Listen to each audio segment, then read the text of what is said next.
नमस्कार।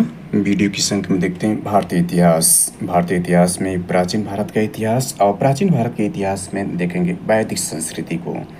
वैदिक संस्कृति मीन्स वैदिक सभ्यता को आर्य सभ्यता कहते हैं और इसके अंतर्गत इस सारी विशेषताएं दी गई है। इस पर हम पूर्व के लेक्चर में विस्तार चर्चा कर चुके हैं और इस चैनल पर भी अपलोड कर दिए गए हैं। तो आप प्लीज़ आप इस चैनल को सब्सक्राइब करके वीडियो को लाइक करके सारे लेक्चर को आप देख सकते हैं जो कि इस चैनल के प्लेलिस्ट में उपलब्ध हैं। सारे विषय वाइज हैं। और यह लेक्चर देखें तो उत्तर प्रदेश लोक सेवा आयोग द्वारा आयोजित प्रवर अधीन सेवा प्रारंभिक परीक्षा 2025 के लिए अति महत्वपूर्ण साबित हो सकता है।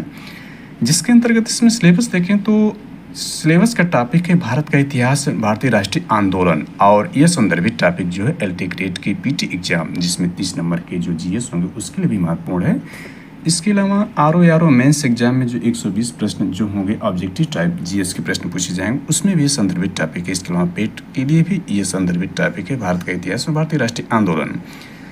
एसपीएससी के अंतर्गत देखें यानी राज्य लोक सेवा आयोग के अंतर्गत देखें तो 71वें BPSC PT exam, MPSC, GPSC, RPSC, UKPSC, साथ ही संघ लोक सेवा की परीक्षाएं यानी यूपीएससी परीक्षाओं के लिए, एसएससी परीक्षाओं के लिए भी लेक्चर अति महत्वपूर्ण साबित हो सकता है। जिसका विस्तार देखें तो भारत के इतिहास में भारतीय राष्ट्रीय आंदोलन के अंतर्गत जो इतिहास के अंतर्गत भारतीय इतिहास के सामाजिक, आर्थिक, राजनीतिक पक्षों की व्यापक जानकारी पर विशेष ध्यान देना होगा। भारतीय राष्ट्रीय आंदोलन पर अभ्यर्थियों से स्वतंत्रता आंदोलन की प्रकृति, विशेषता, राष्ट्रवाद का अभ्युदय तथा स्वतंत्रता प्राप्ति के बारे में सामान्य जानकारी अपेक्षित है।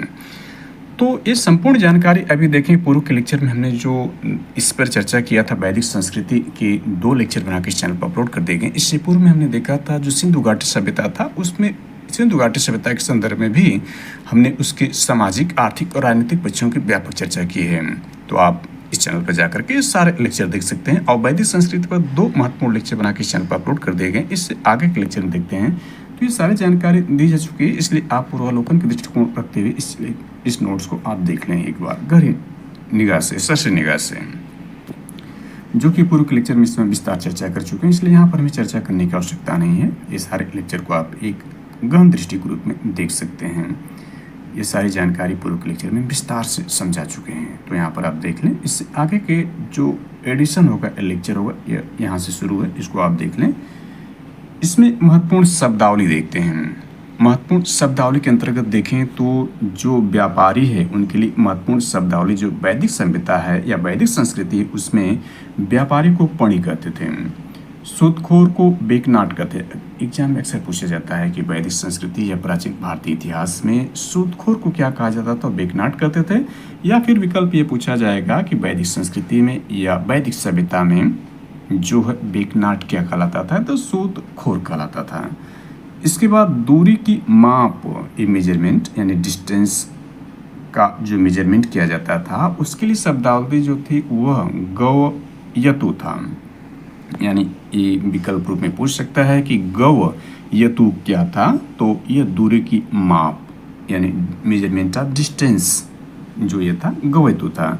और हिरण्य देखें तो ये सोना के लिए यानी जो गोल्ड है उसके लिए हिरण्य शब्द का प्रयोग किया जाता था। ये इंपॉर्टेंट है, आप इसको नोटेड पॉइंट के रूप में याद रखें क्योंकि ऑब्जेक्टिव टाइप में अक्सर इस तरह के प्रश्न बनते हैं। और अक्सर जो एग्जाम पूछा गया उसमें देखें तो बेकनाट और हिरण्य अक्सर पूछा गया है, तो आप इसको नोटेड पॉइंट के रूप में रखें। अब चलते हैं ऋग्वेद में पशुओं का उल्लेख। जो सबसे प्राचीन वेद ऋग्वेद है उसमें पशुओं का उल्लेख देखें। हालांकि ऋग्वेद पर हमने विस्तार से चर्चा, समस्त जानकारी ऋग्वेद में दे दी है, आगे इस नोट्स में निहित होगा, वहाँ हम इसका विस्तार से आगे चर्चा करेंगे। तो यहाँ पर देखें ऋग्वेद में पशुओं का उल्लेख क्या है, तो इसमें घोड़ा, बैल, भैंस, भेड़, बकरी, ऊँट का उल्लेख है। यानी यह देख सकते हैं कुल मिलाकर 6 पशुओं का उल्लेख है जिसमें आप इनको क्रमशः कर सकते हैं। यानी पूछा जाता कि ऋग्वैदिक जो लोग थे वह इन 6 जानवरों से परिचित थे कि नहीं, तो आप हाँ में कहेंगे। और वे 6 जानवर कौन है, तो घोड़ा है, बैल है, भैंस है, भेड़ है, बकरी और ऊँट है। नोटेड पॉइंट है कि बाघ और हाथी का उल्लेख नहीं है। यानी ऋग्वेद में जो है वह बाघ और हाथी का उल्लेख नहीं है। अब कृषि संबंधित शब्दावली को इसमें देख लेते हैं। यानी ऋग्वेद में जो है या यहाँ पर हम जो देख रहे हैं एक बार आप देख लें इसको पुनः, तो यहाँ पर जो दाहिने तरफ है यानी बाएं तरफ दाहिने तरफ डिस्ट्रीब्यूशन किया गया है। यहाँ पर जो हम संस्कृति का अध्ययन करें वैदिक संस्कृति या फिर वैदिक सभ्यता, आर्य सभ्यता। इसमें देखें बाएं तरफ जो ऋग्वैदिक काल है जो कि 1500 से 100 ईसा पूर्व तक का है, और उत्तर वैदिक काल 1000 से 600 ईसा पूर्व का है। तो बाएं तरफ जो है ऋग्वैदिक काल की घटनाओं को पढ़ रहे हैं और दाहिने तरफ उत्तर वैदिक काल की घटनाओं का अध्ययन कर रहे हैं। तो आप यहाँ एक बार इसको पुनः देख लें, पूर्वालोकन के दृष्टिकोण से, हालांकि हम इस पर चर्चा कर चुके हैं। तो यहाँ पर आप देख सकते हैं, और यही जो है आगे हम इसी रूप में देख रहे हैं। तो यहाँ पर देख सकते हैं कि यह जो घटनाएं चल रही हैं ऋग्वैदिक काल की घटनाएं, और यहाँ उत्तर वैदिक काल की घटनाएं होंगी। तो कृषि संबंधी जानकारी देखें, यानी कृषि संबंधी शब्दावली का इसमें उल्लेख करें तो जोते खेत को उर्वरा कहते थे, यानी उर्वरा क्या था, जोते हुए खेत थे। हल को लांगल कहते थे, यानी लांगल किसको कहते थे, हल को कहते हैं। गोबर की खाद जो थी वह करीसु कहलाती थी, यानी करीसु पूछेगा कि करीसु क्या है, तो गोबर की खाद है। अवट देखें तो कुआं कहते थे, अवट जो है वो कुआं कहते थे। सीता जो है हल के निशान, यानी हल के फाल, यानी हल चलाने पर जो निशान बनता है उसको सीता कहते थे। कुल्पा नहर कहते थे, खिल्ल चारागाह को कहते थे। तो ये भी कृषि संबंधित महत्वपूर्ण जो जानकारी, इसको आप नोट पॉइंट में याद कर लें, ये इंपॉर्टेंट है एग्जाम दृष्टिकोण से। अगला देखें तो वेरी इंपॉर्टेंट है गायत्री मंत्र, जो सूर्य को समर्पित, यानी सूर्य भगवान को समर्पित जो है गायत्री मंत्र। इसमें देखें इसके रचनाकार विश्वामित्र जी हैं। ऋग्वेद के तीसरे मंडल में इसका उल्लेख है, यानी गायत्री मंत्र जो है भगवान सूर्य को समर्पित है, जिसके रचनाकार विश्वामित्र जी हैं। ये ऋग्वेद के तीसरे मंडल में इसका उल्लेख किया गया है। नोट में देखें तो ऋग्वैदिक काल में उपासना का, यानी ऋग्वैदिक काल में उपासना का दृष्टिकोण भौतिकवादी, पुनर्जन्म की अवधारणा नहीं, यानी पुनर्जन्म की अवधारणा इसमें नहीं थी।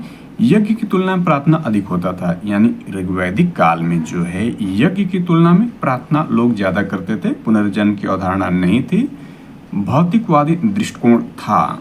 ऋग्वैदिक काल में उपासना का दृष्टिकोण भौतिकवादी था। हालांकि ऋग्वेद में हम देखेंगे आगे, यहाँ पर जो है इसके सारे मंडल को यहाँ पर जो है तो हमने देख लिया। इसमें तीसरा मंडल जो है जिसमें गायत्री मंत्र सूर्य भगवान को समर्पित है, सूर्य देव को समर्पित है, जिसके रचनाकार विश्वामित्र जी हैं, और ये सारी जानकारी इसमें दी गई है। तो यहाँ पर हम ऋग्वेद के मंडल को यहाँ पर देख लेते हैं। इससे पहले जो चारों वेद हैं उनके पुरोहित को देख लेते हैं। तो अक्सर एग्जाम में पूछ देता है कि जो चारों वेद हैं उनके जो पुरोहित कौन कौन से हैं। तो देखें ऋग्वेद के पुरोहित को होता कहते हैं। दूसरा वेद इसमें देखें जो साम वेद है, इसके जो पुरोहित उनको उद्गाता कहते हैं।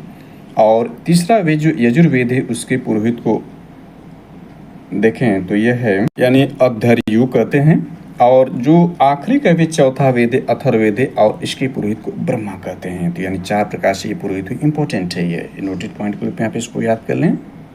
और हमने पूर्व में चर्चा कर लिया है कि प्रथम जो 3 वेद हैं, सबसे प्राचीन तो ऋग्वेद है, और प्रथम 3 वेद जिसमें देखें ऋग्वेद, सामवेद, अथर्व, ये आपका ऋग्वेद, सामवेद, यजुर्वेद को जो होता है वेद त्रयी या त्रयी कहते हैं।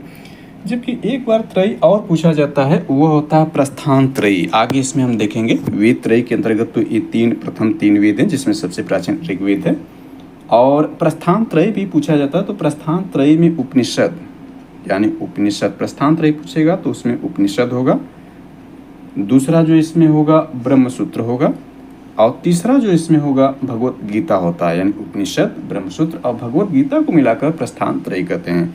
जबकि वेद त्रयी या त्रयी प्रथम 3 वेदीय आपके वेद त्रयी या त्रयी कहलाते हैं। चलिए आगे इसमें देखते हैं। तो अन्य प्रथा में देखें तो त्रिवर्ग कौन था।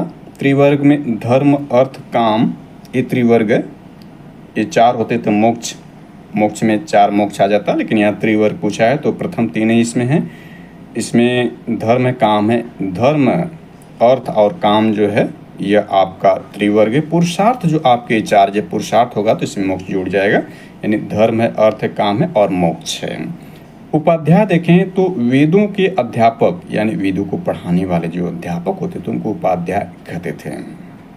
तो ये अन्य प्रथाएं थी। अब ऋग्वेद के 10 मंडल को देख लेते हैं। हालांकि पूर्व के लेक्चर में हमने इसमें जानकारी दे दिया था, लेकिन प्रथम यहाँ पर देखें ऋग्वेद के 10 मंडल। प्रथम मंडल के यानी प्रथम जो मंडल है इसके रचनाकार देखें तो मेघातिथि व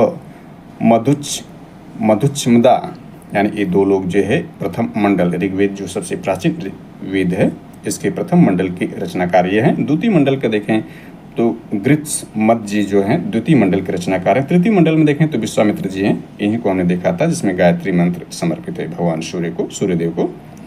और चतुर्थ जो मंडल इसके रचनाकार देखें तो वामदेव जी हैं। पंचम मंडल देखें तो अत्रि ऋषि जी हैं।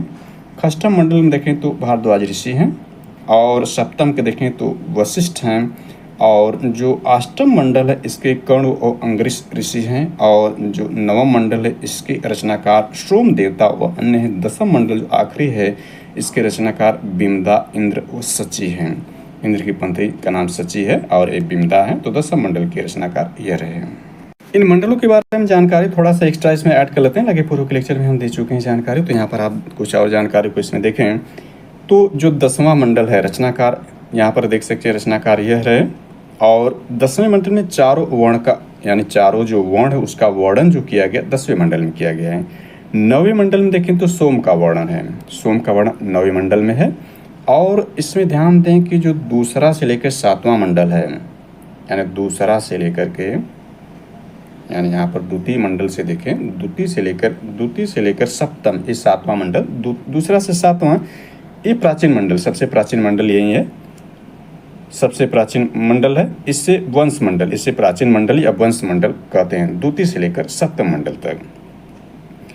इसके बाद 7वां मंडल देखें, ये 7वां मंडल जो है इसमें वरुण को समर्पित है। 7वां मंडल क्या है? वरुण को समर्पित है। चौथा मंडल इसमें देखें, चौथा मंडल कृषि संबंधी जानकारी इसमें दी गई है। तीसरे मंडल को हमने देख लिया था कि गायत्री मंत्र जिसकी रचना विश्वामित्र जी हैं, तीसरे मंडल संबंधित है। और इसके बाद देखें इसमें जो है, यानी यहाँ पर देख सकते हैं, यानी ऋग्वेद के बारे में, यानी इस सब तो 10 मंडल है। ऋग्वेद के बारे में हमने जानकारी दी थी कि इसकी मूल लिपि ब्रह्मी है। ऋग्वेद की मूल लिपि क्या है? ब्रह्मी है। मंत्रों को उच्चारण करने वाले को होता कहते हैं, हमने देख लिया था ऊपर ही। इसका उपवेद जो है आयुर्वेद है, ऋग्वेद का उपवेद आयुर्वेद है। ऋग्वेद में सर्वाधिक जो वर्णन होता है इंद्र का होता है, यानी 250 बार जो इसमें इंद्र का वर्णन है। दूसरा सर्वाधिक जो वर्णन होता है वो अग्नि का होता है, 200 बार होता है। और इसमें देखें कुल 10 मंडल हमने देख लिया और 1028 इसमें सूक्त हैं। ऋग्वेद में क्या है? 128 सूक्त हैं। और 10,580 इसमें मंत्र हैं, 10,580 मंत्र, जिसमें 118 बार दोहराए गए हैं। तो कुल मंत्र 10,462 इसमें मंत्र हैं ऋग्वेद में। इसके बाद अवेस्ता, यानी अवेस्ता जो है ईरान क्षेत्र और ऋग्वेद में समानता बताता है। अवेस्ता जो ईरान क्षेत्र का और ऋग्वेद में समानता दर्शाता है। और इसके 2 ब्राह्मण ग्रंथ हैं ऋग्वेद के, ऐत्रेय और कौशिक की। ऐत्रेय में जनपद एवं राजस्व यज्ञ का वर्णन मिलता है। और 7वां मंडल हमने जो देखा था, 7वां मंडल जो वरुण को समर्पित है, यह सप्तम मंडल देखें जिसके रचनाकार वशिष्ठ जी हैं, जो वरुण को समर्पित है। इसमें भरत वंश और 10 राजाओं के बीच पुरहुड़ी यानी रावी नदी के तट पर दशहरा का युद्ध होता है। आर्यों के राजा सुदास जो विजयी होते हैं, अनार्यों के राजा भेद होते हैं। इस पर हमने पूर्व के लेक्चर में चर्चा कर लिया आर्य अनार्य के बारे में। तो यहाँ पर आप देख सकते हैं आर्य अनार्य के बारे में, जो यहाँ पर देख सकते हैं, यह जो है सुदास के पुरोहित वशिष्ठ जी थे, यानी यह जो हमने देखा था इस सप्तम मंडल के रचनाकार वशिष्ठ जी हैं। और 10 जनों के संख्यमित विश्वामित्र जी तीसरे मंडल के रचनाकार ये रहे। दोनों के बीच दरासय के 10 राग का युद्ध होता है पुरुष रावी नदी तट पर। इसमें सुदास विजयी होते हैं और जो आपका अनार्यों के राजा भेद जो होते हैं वह पराजित होते हैं। आर्य देख सकते हैं 5 आर्य कबीले ये हैं, अनार्य कबीले ये हैं। अब इसमें उपनिषद के बारे में देख लेते हैं। उपनिषद या वेदांत इसको कहते हैं। उपनिषद देखें, उपनिषद का मतलब क्या होता है? उपनिषद या वेदांत अर्थ, उपनिषद का अर्थ पूछेगा तो इसका समीप बैठना, यानी समीप बैठना उपनिषद का अर्थ होता है। और आरण्यक ये होते हैं और ब्राह्मण ग्रंथ यहाँ पर देख सकते हैं, इसके बारे में चर्चा की गई। इसके बाद ऋग्वैदिक देवता को देख सकते हैं इसमें। तो सबसे पहले हम उपनिषद को देख लेते हैं। उपनिषद के बारे में देखें तो हमने देख लिया कि इसका समीप बैठना होता है, इसको वेदांत भी कहते हैं। वेदांत ये है, इसकी कुल संख्या 108 है, जिसमें 11 महत्वपूर्ण है, 11 उपनिषद महत्वपूर्ण है। और चारों वेदों के अपने अपने उपनिषद हैं। जैसे देखें तो ऋग्वेद के 2 उपनिषद हैं, ऋग्वेद के 2 उपनिषद हैं, ऐत्रेय और कौशिकी है। इसके बाद दूसरा वेद सामवेद है, इसके देखें तो इसके भी 2 उपनिषद हैं, छांदोग्य उपनिषद और जैमिनी उपनिषद है। छांदोग्य उपनिषद में तीनों आश्रम एवं भगवान श्री कृष्ण का उल्लेख है। और चारों आश्रमों का उल्लेख देखें तो जपाल, यानी जावलोपनिषद में जो है चारों आश्रमों का उल्लेख है। यजुर्वेद के देखें तो इसके आपके 3 जो है उपनिषद हैं, कठोपनिषद, बृहदारण्यक और ईशोपनिषद है। बृहदारण्यक में देखें तो पुनर्जन्म का सिद्धांत मिलता है। कठोपनिषद में नचिकेता यम का संवाद है। और अथर्ववेद के देखें तो यहाँ इसके भी 3 जो उपनिषद है, मुंडकोपनिषद है जिसमें सप्तमी जयते का वर्णन है। इसके बाद प्रश्नोपनिषद है और मांडुक्य उपनिषद है। तो यहाँ पर इसमें देखते हैं नोट्स में श्वेताश्वर में मोक्ष का उल्लेख है, यानी श्वेताश्वर जो उपनिषद है इसमें मोक्ष का उल्लेख है। श्वेताश्वर सर्वप्रथम भक्ति शब्द का प्रयोग किया गया है। श्वेताश्वर में जो है किसका, मोक्ष का उल्लेख है और भक्ति शब्द का सर्वप्रथम जो है श्वेताश्वर उपनिषद में किया गया है। बृहदारण्यक में याज्ञवल्क्य एवं गार्गी संवाद। बृहदारण्यक क्या है, बृहदारण्यक हमने देख लिया था कि यदि यजुर्वेद का यह उपनिषद है, इसमें क्या है, याज्ञवल्क्य एवं गार्गी संवाद है। गार्गी एक विदुषी महिला थी, ऋग्वैदिक काल में इनको हमने देख लिया है, विदुषी महिलाओं के अंतर्गत शामिल थी। वैदिक साहित्य के अंतिम भाग, वैदिक साहित्य के अंतिम भाग इसलिए वेदांत कहलाते हैं, यानी उपनिषद जो है ये वैदिक साहित्य के अंतिम भाग है इसलिए वेदांत कहलाते हैं। कुल संख्या 108 में से 11 हमने कहा था महत्वपूर्ण है। मुंडकोपनिषद में सप्तमी जयते है। मुंडकोपनिषद किससे लिया गया है, हमने देखा यह अथर्ववेद का जो है उपनिषद है। तो मुंडकोपनिषद में सप्तमी जयते है। नचिकेता एवं संवाद कठोपनिषद में, कठोपनिषद यजुर्वेद का जो है उपनिषद है, कठोपनिषद, और इसमें क्या है, यम एवं नचिकेता का संवाद है। छांदोग्य उपनिषद में ब्रह्मचर्य, गृहस्थ, वानप्रस्थ आश्रम का उल्लेख है। छांदोग्य उपनिषद को हमने समझ लिया था कि सामवेद का छांदोग्य उपनिषद है। इसमें तीनों आश्रम के ब्रह्मचर्य, गृहस्थ और वानप्रस्थ का उल्लेख है। साथ ही इसमें भगवान श्री कृष्ण का भी उल्लेख छांदोग्य उपनिषद में है जो कि सामवेद का उपनिषद है। इसके बाद देखें तो आरण्यक के बारे में देखें तो आरण्यक यह रहा। आरण्यक का मतलब जो होता है देखें तो इसमें जो चारों वेद हैं, ये इसमें प्रथम 3 जो वेद त्रयी उनका तो आरण्यक है, लेकिन आखिरी जो अथर्ववेद है उसका कोई आरण्यक नहीं है। और इनकी संख्या देखें, आर्यों की संख्या कुल 7 है। इसमें मार्ग एवं कर्म मार्ग के बीच सेतु का, यानी मार्ग एवं कर्म मार्ग के सेतु जो आरण्यक बताते हैं, जिनकी संख्या देखें 7 है। इसके अंतर्गत देखें तो आरण्यक दार्शनिक एवं रहस्यात्मक विषयों का वर्णन इसमें मिलता है। वन में पढ़ने के चलते आरण्यक कहलाते हैं। अथर्ववेद का कोई आरण्यक नहीं है, हमने देख लिया था। ब्राह्मण ग्रंथ देखें तो वैदिक संहिताओं की गद्यात्मक व्याख्या, यानी वैदिक संहिताओं की गद्यात्मक है, पद्यात्मक नहीं, गद्यात्मक व्याख्या इसमें दी गई। यज्ञों और कर्म कांडों को समझने हेतु जो ब्राह्मण ग्रंथ की रचना की गई है।